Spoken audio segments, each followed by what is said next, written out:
We're good now. Hallelujah. We did it. So let's start.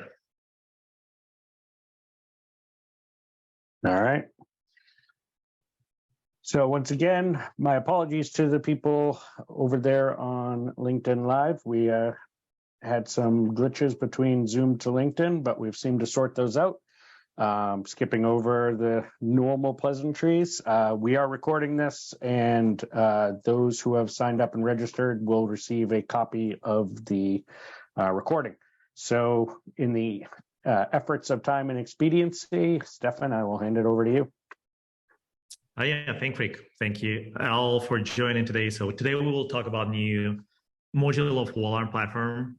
We will be talking about the challenge of protecting your API keys and basically what to do if the keys are leaked out there. So like how to prevent it proactively, how to deal with this, and how to remediate this. I know that we thought about launching some kind of survey at the very beginning, Rick. So do you want to launch it? Yeah, I'll do it for quick. For those of you on LinkedIn, we're asking the question, how serious a problem do you think the leaking of API secrets and tokens would be for your organization? And let's see what we get. Yeah, thanks everyone for voting. Meanwhile, let us talk, because we really think that this is a big issue. So we don't really need to look for examples. I think like if you are following the news throughout last year, there are so many examples out there. So just to give you a few, CircleCI basically asked for all the customers to rotate any secrets stored in CircleCI because of the breach. Slack announced that they had some kind of incident related to the fact that the employment token was stolen and misused to gain the access to the GitHub repository. LastPass was in the news for multiple times during the last year, right? So, and unfortunately, what we know is that the attacker first got access to the source code or something, and because of that, he actually managed to get credentials to pretty much the whole infrastructure of the LastPass. And those examples, like out there's so many of them. Unfortunately, this is a big issue, and just to talk more about like why we see this happening more and more, I just want to give you an example. So we're all people, like we all do mistakes, and most of those leaks happen not intentionally. It's just like somebody is under the pressure of the deadline, or sometimes we are not aware that we are pushing the code in some kind of repository which is not private but public. I know there's so many other cases, but anyway, like this is the example of the API leak. It's on your screen. A basic code that has API key in there, that have a application identifier there. If this code is exposed, let's say somebody is pushing it to the public repository, then anyone in the world can just download it and use and misuse these credentials, right? And we see it all over the places. It can be GitHub repositories, it can be Postman API collections, it can be some kind of docs and articles and wikis. There's so many places out there that we can just like accidentally leak those kind of things. Part of the problem in many cases is also the lack of the proper secret management. We'll talk more about that today. Long story short, API leaks are there and the attackers use them. So there are a few examples of why those leaks can happen. Team, let's maybe discuss it with you, like why this is happening all over the place. Because you being a head of infrastructure, right? Like back in your times at Albrands and Victoria's Secret. So like, I think you can just like share from your own experience what we had out there. Yeah, I think what gets really interesting is as we've moved to microservices, the amount of velocity that we're getting out of development organizations is just huge. So we've got more APIs, we've got more complexity with autonomy in each of the different business organizations, more spread out autonomy with the development teams. We've got more tools that we're trying to integrate. We've got supply chain complexity. It seems that we're outsourcing more. We're looking at best of breed products.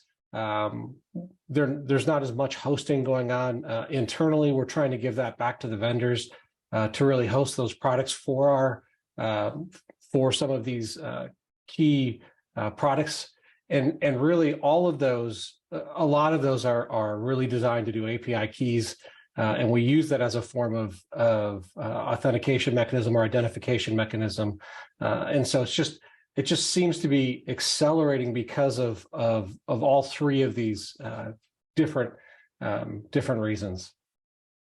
Yeah, and quite frankly, API leaks are not a new thing, right? Like it's always was a case when some kind of secrets, username and passwords were leaked in different kind of repositories. But the problem is really accelerating right now. And on top of what you've just said, I think there are like three buckets here. First is the velocity of the engineering organizations. Like we all are under huge pressure. So like to move faster, we have more autonomy, we have more freedom, so like we can use our own tools. And they are no surprise with all those new tools comes new complexity. So like we just have more different kind of tooling that we need to connect with each other. There are different kind of authentication and authorization methods all over the place. We need to keep in mind all of those things while working on the proper secret management. So the tech complexity is the second bucket. And the third bucket is the supply chain complexity, because like we have more services, third-party services. We have more third-party open source tools, some of them closed source, like open source is more a case.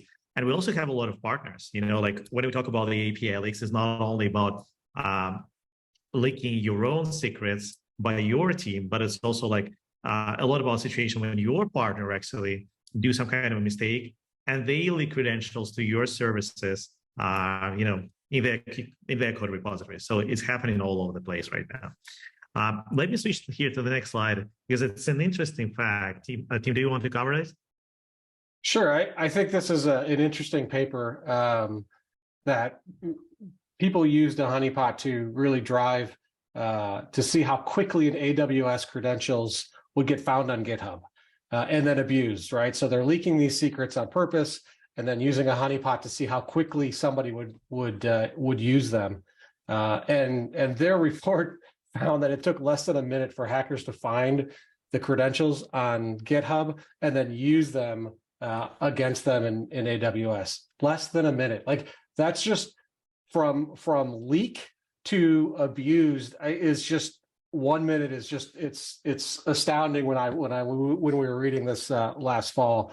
And so this is one of those drivers of what can we do as Wallarm. And I think the goal here is to show you what we came up with and really how to help our customers, help your organization to really help solve this problem, because it is a growing problem. Yeah, I mean, it's like you need to act proactively, have security controls that can be fast enough. It's not even about being proactive, but it's also like the time to remediation, which is very important in this case. And we'll talk more about this today. So as I said, like at the beginning of this webinar, which we finally started, so like that's a good thing. We are launching the Wallarm API Leak Management. So this is a new module of the platform, and some of you already use Wallarm, and you probably use our advanced API security product, or you're using our WAAP product to protect your assets. So on top of what we already have, and we'll talk about like what do we have as a platform, we're introducing new capability specifically focused on protecting our API credentials and proactively find any kind of leakages so that you can remediate them within the very short time frame. Let me unpack what it is. So we can do a few things here: detect, remediate, and monitor. Detect is a simple thing, right? It's a simple in a way to understand, but it's very hard to do it like in a right way. So what do? We can crawl automatically dozens and dozens of different sources, trying to identify if any of your secrets, any API keys, any credentials are out there leaked. So like we automatically can discover any of the API keys, secrets, and yada, yada, yada, that are in the public Git repositories, in the different kind of specs, in the Postman API collections, whatever, like wherever they are, we're committed to find them. So this is the detect part. As we just mentioned before, it's not only about detecting those things, but it's also about remediation. So maybe Tim, you can talk about that.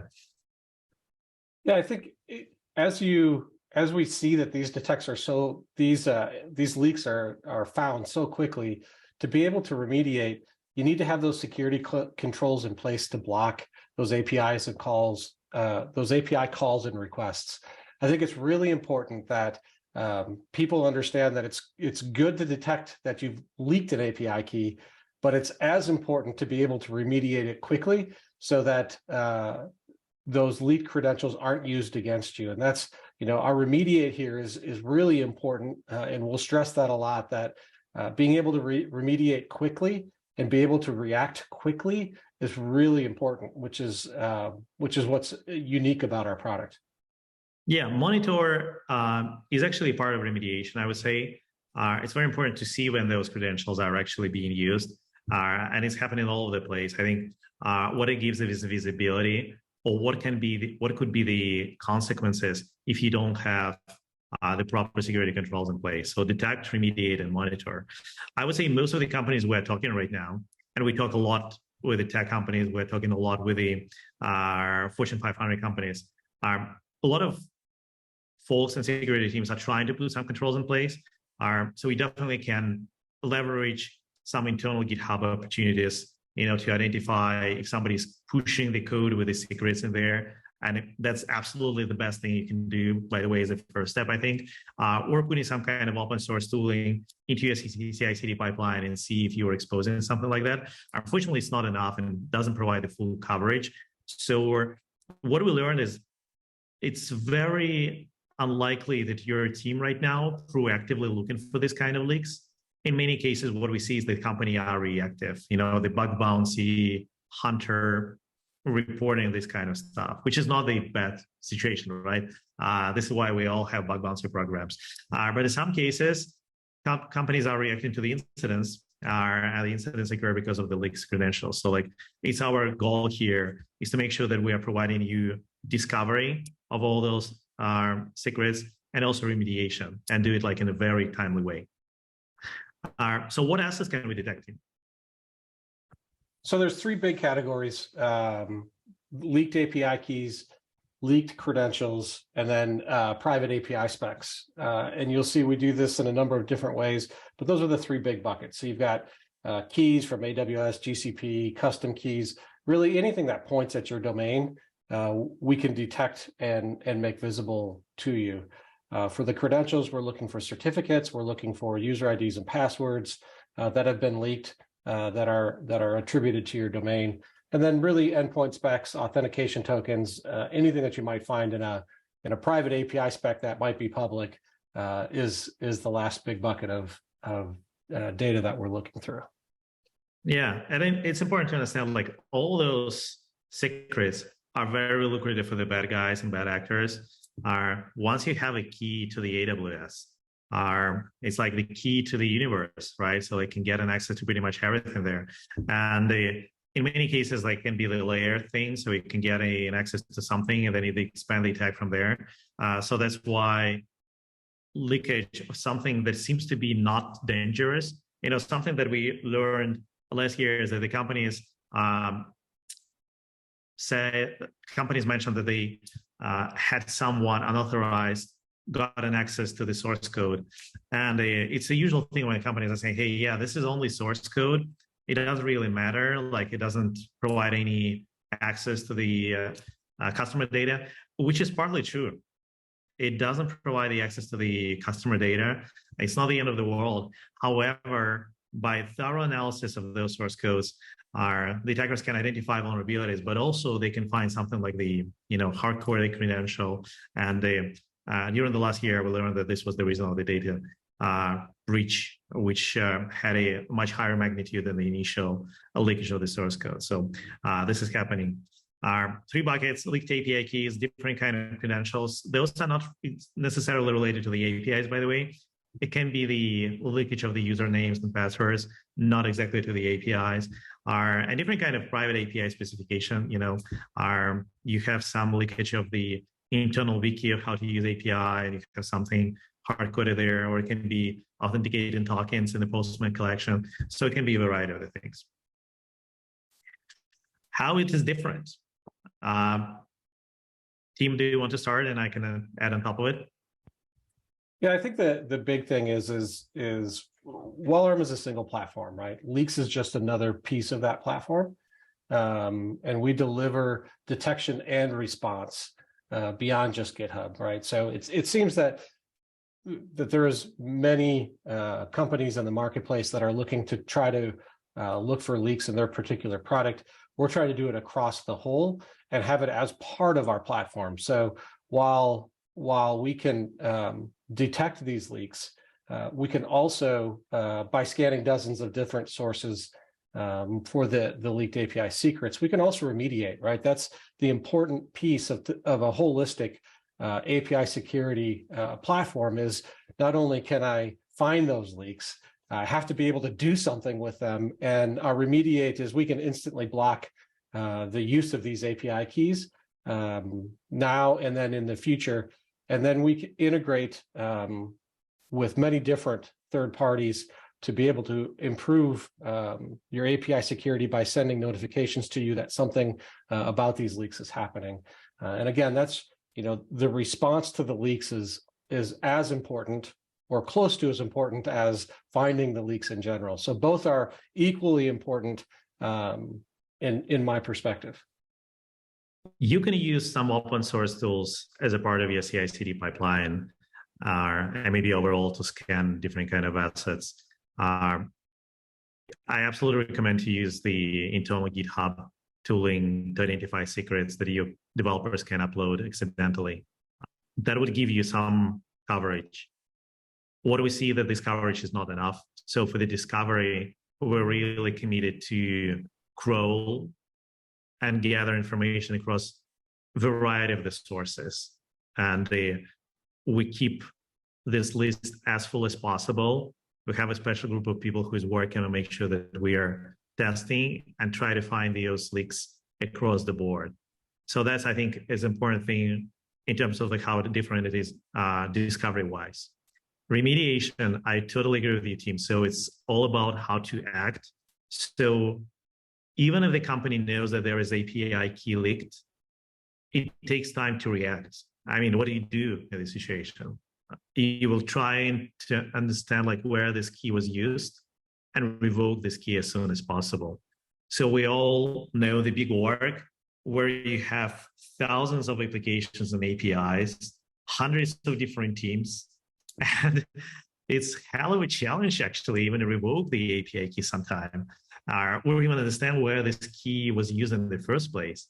So remediation that Wallarm can provide is a real-time remediation where we can basically block all the requests that are using credentials, that are using leaked credentials.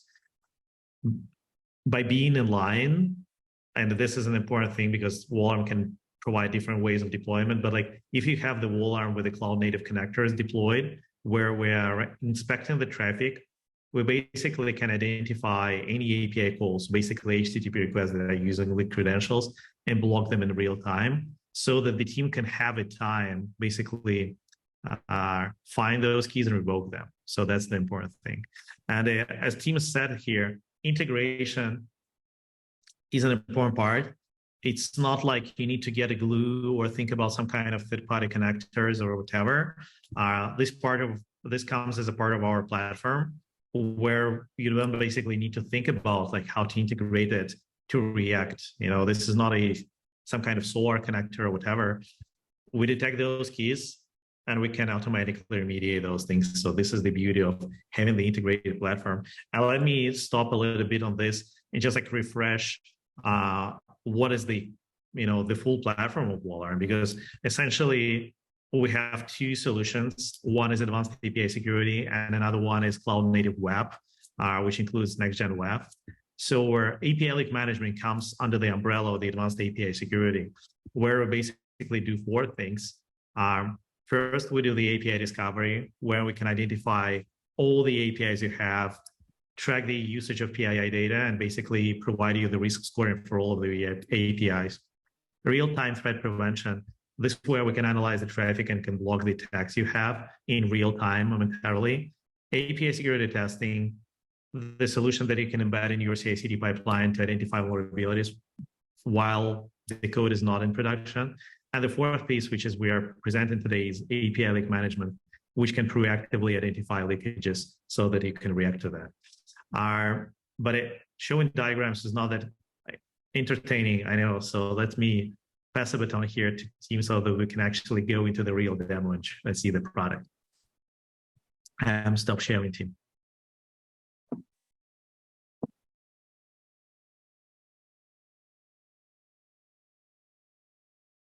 Okay. So as we've been talking about, API leaks is just another module or submodule in our product. You can see it over here in the sidebar. So let's go ahead and click on that. So what you'll see here is a small number of leaks that we found. There are three main groups here. You'll see we have email and passwords that we found on a torrent. You'll see some private API specs in Postman. You'll see also API tokens that were leaked to the GitHub repository. This is really all about the detection part of the product. So what we'll do is we'll go out and look at dozens of sources. The speed at which we get the data in those sources is the speed at which we find things. Those vary depending on those sources. And then we will mark these with risk scores to help provide you with the ability to focus on the ones that need to be remediated the quickest. So we'll start from the lowest risk score because that's the one on top. The graphs will show you the risks or the leaks by risk as well as the sources. The first one here is public API specs. We can click through these. They actually have the source. We'll click through this one. I already did that. And here is the API spec that we found on the Postman website. It is public with your API specs built into it. And so that one's a 1.5. It's probably not the end of the world if you have private specs out there.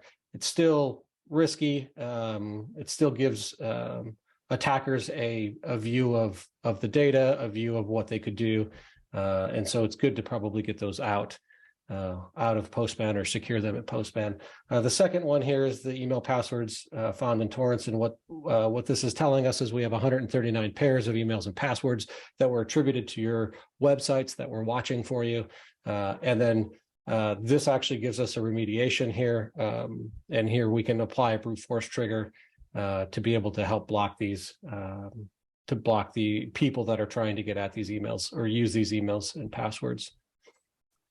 The third bucket here, and we'll see two of them, are API tokens. These are leaked from GitHub, and these are the 4 leaked secrets that we found in this repository. And then you'll see that a virtual patch is applied here. We'll talk about that in a second. The other thing that you'll notice is the status, if they're open or closed, and then we can also mark these as false positives. But the remediation here is what's makes us a bit unique. If you have us deployed in line, we can apply virtual patches on the fly that will block these APIs. And so to do that, we'll go over to our rules, and we'll show you that we've created a regex-based filter for these. Pretty simple regex expression. We're looking for these particular keys in this header. And so if we see that, we will block these. Now, this is just one example of how we can do this. There's many ways that we can block these keys. This is just one of them. If they're in the body, if they're in any part of the headers or the queries, we can block them through the regex attacker. And at the same time, we use our integrations to be able to monitor and display those and notify you that those are being used. So all of those are good for remediation. So again, API leaks detect that you have a leak, remediate the leak, and then using integrations to continuously monitor the threats that might be coming at you. So again, this is part of our platform. And if you're not familiar with our platform, we do a lot of detecting with API discovery, with our vulnerability scanners and other scanners, our threat scanners.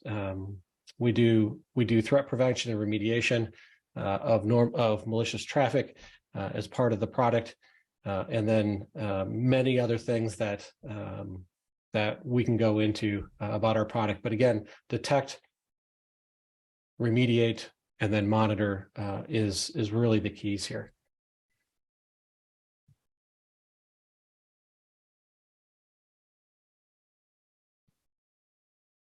Okay, thank you, team.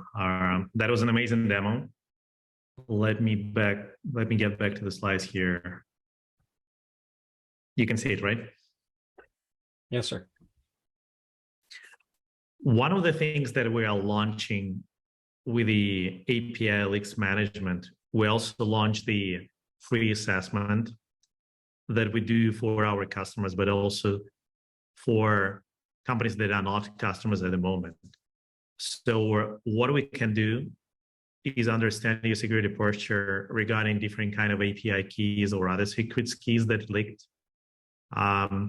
This can provide a lot of value even without deploying Wallarm. So it can be a very good step and a very good phase of our collaboration together. Come to us, fill out the form, or just like reach out to us, and we can talk more about like what is that, how to do that. It doesn't take a lot of time. It's typically 1 or 2 days, but as a result of it, we can identify some of the leakages that been happening to your organization. So this is the quote, by the way, from one of the Fortune 50 company that basically received this kind of report for us because we're working together, and they were amazed with the findings, and we're rushing in to understand like how they can remediate that. So to give you an example of how this report can look like, you will get the executive summary, and you will get details on some of the findings there. So on the right side, for instance, there is a finding of the API secret that is stored into the GitHub repository. If you're interested, feel free to reach out to us. We can talk in details about the report, the API Leak Management function overall, and to talk about how Wallarm can basically can be a complete solution for your entire application and application protection. So just a few takes away here. Do your team want to start? And I can add a few things on top of it. Sure. I think the biggest thing here is not only API keys is one of those things that you need to be proactive. You can't wait until it happens to you because that's probably a bit too late. And so what we're trying to create is an integrated, proactive approach to mitigating the impact of API leaks, because it can be fast, right? A minute. Could you imagine what can happen in a minute, and being able to find attackers that are using leak keys? That doesn't give you much time.